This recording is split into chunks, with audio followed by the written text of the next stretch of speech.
everybody? Nick Daniels here yet again, bringing you folks a little video here. Don't know, this is more like a topic video, I suppose, not a rant. So sit back, relax, grab something to eat, take it easy, and enjoy the video. So I want to talk about knowing your audience, and specifically for like interviews, applying to companies, that sort of thing. And what I've been kind of taught, and I want to pass that down because I think it's actually kind of valuable. So, for example here, I have a video that I'll be posting, well, I'm in the same drive right now. Like, I'm literally 10 seconds ago I made the video, but it'll be the day before this video posts that I actually apply, or I get an interview for a local fast food establishment. Now, the funny thing about this establishment is I kind of talked about it earlier with a couple of colleagues of mine, and I mentioned, I was like, listen, like, what do you guys kind of think? You know, do I dress up for the interview, right? Now, by dress up, of course, I mean, do I do suit, tie, dress shirt, dress pants, that sort of thing. And the first thing I said when I did the dress shirt, the blazer, right, the suit, was a no. They were like, no, don't do that. They don't think that's right. Like, everybody I talked to said that. And I said, okay, what about dress shirt, dress pants? Keep it simple. Keep it simple, stupid, right? And no, it's a little bit more. And I thought about it. I said, you know what? That's right. I think that is a little bit much. Because you really have to know what your audience of where you're going to. Let's say retail. Okay, I could see the dress shirt, dress pants. I really could. You know, you're going for a management position. I could see the suit. But you have to know the audience, right? And, you know, and know the company, right? That's the idea. You have to know the company. So when you apply to a company, like when you send in a cover letter for a company, if that's something you do, if you don't, then that power to you. But if you send a cover letter, that's kind of the idea. You're addressing a cover letter to a company, right? You don't copy paste the cover letter and say this is fine. You say, okay, I'm gonna fluctuate the cover letter to a degree so that it looks appropriate to the company, right? So, for example, if I apply to a company, Bell Alliant, I would have put any relevant skills towards Bell Alliant. That would be my big thing I would want in that cover letter. Now, if I take that same resume, or cover letter, and I apply to a call center company, okay, tech support, right? That needs to be tweaked, right? It needs to be tweaked because you're not necessarily going to use those exact same skills in every situation. So it's almost the same as like a resume. You take a resume and you don't always want to keep the exact same things on a resume. You want to keep things that are more important to a resume, right?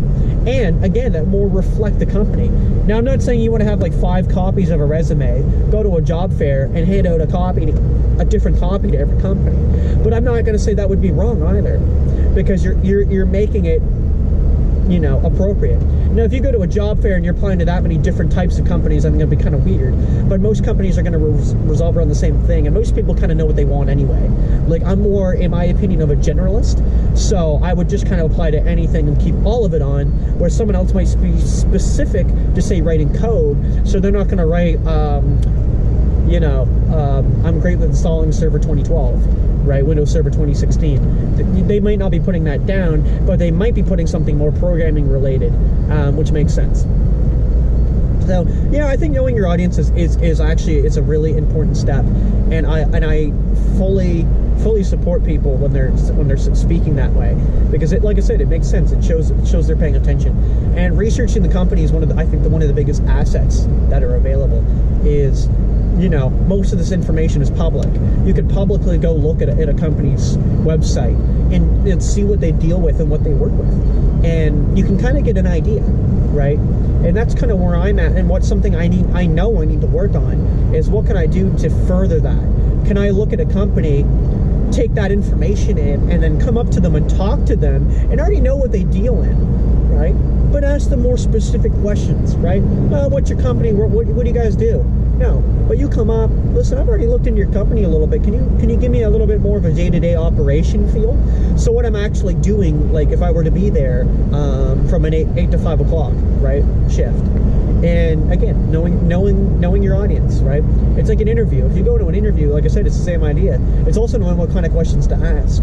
But I think an interview is different because I'm not super experienced at interviews, but I feel you need to be good at both listening and talking. That's a huge thing, because the company, the representative is, or the hiring manager or whoever, they're going to tell you something, and if you're not listening, you're going to look like a fool, man. So, but if you actually like pay attention and you know, you could even jot some things down. I think that really does speak wonders. Now, I've never done any of these super formal interviews. My interviews have always been fairly informal, and to a degree, right? But they even notice how you sit. I hate to say that, but I think it's actually kind of true. Like, if you take more of a laid-back kind of posture, apparently that it can be noted. But I think, again, like 100%, it just depends. Like, if you get into an interview and it's like, it's pretty dang informal, I mean, sitting in a more comfortable manner, but still looking, you know, more casual, but still like that you're part of an interview. Yeah. Like, what I do a lot is I actually kind of cross my legs. You probably do that all the time. You have one leg over top of the other, and the foot just kind of sticking out. You don't do it like the girls where the legs are right, like, tight together, but, you know, it rests on top. And I feel that's a very relaxed way. They said basically, like, sit up straight. You know, don't, like, kind of lean in, sit up straight and look, you know, really like you're paying attention. Leaning in obviously would be a little weird. But yeah, I think it's just stuff like that. And like I said, you can probably gauge that by the first couple minutes. You get into an interview, you're going to know if it's informal or formal right off the get-go. And then by that, you can play it by ear, right? You don't have to sit there and be like sweating bullets. You know, I can get into all the interview stuff. I mean, like, again, I'm no expert, but I mean, I can get into all that where it's like, it even comes down to a handshake. Like, if you come in there for a weak-ass handshake, I mean, you know, how are they going to react, right? But I really think the best thing, not even knowing your audience, but the best thing, my opinion about an interview, is just being confident. It really comes down to confidence. If you can walk in and be super confident, I really think you're kind of unstoppable, because I think that's what kind of separates the men from the boys. Is people come in, they're very shaky, they don't really believe in themselves. I have several classmates like that, you know, and I really like these people. They're good people, but that's unfortunately one of their, like, downfalls. You might be technically sound, but you don't believe in yourself, and that's a problem. If you don't have the ability to believe in your own abilities, then why should they, right? But if it, like, I haven't even used a portfolio before. I have a portfolio. I've never actually had to, like, whip that thing out in an interview. But let's say I had the portfolio, and you know, there's a point to a portfolio. It's to look at that work that you have in there and be, like, really proud of that. Like, you can brag about that. You can talk about that, right? Like, that's kind of how I've always looked at it. Like, you have a portfolio, right? You have work in there that represents what your capabilities are, and you should be able to point to that work. You don't even have to read, you don't even have to talk about the learning summary, but you should be able to point to that and know what to say, right? Here's exactly what I did. And if you have, like, achievements or certifications or that kind of thing, again, it's the same idea. You should be able to point to those and be proud of what you've got to show, right? And like I said, I think it really comes down to that at the end of the day.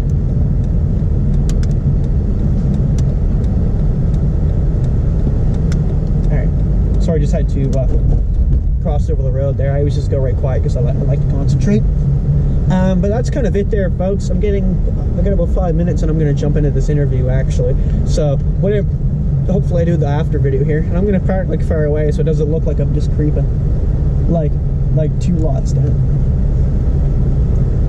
Yeah, so I have an interview in 20 minutes, so I want to make sure it's not busy in there, because it's gonna be awkward if I try to walk in and talk to one of the cashiers. But I don't know. Like I said, I think it's gonna be awkward because I'm just gonna awkwardly sit there for a minute, and I don't know who I'm supposed to talk to, and nor do I know the person's name. But I think he introduced himself, but yeah, we'll find out. So hopefully you guys have found this video semi-informative. I would hope that you have. And if not, maybe even just entertaining. So thank you so much for watching, everybody. I appreciate the views in the video, and I really do. And we're gonna see you in the next video. Peace.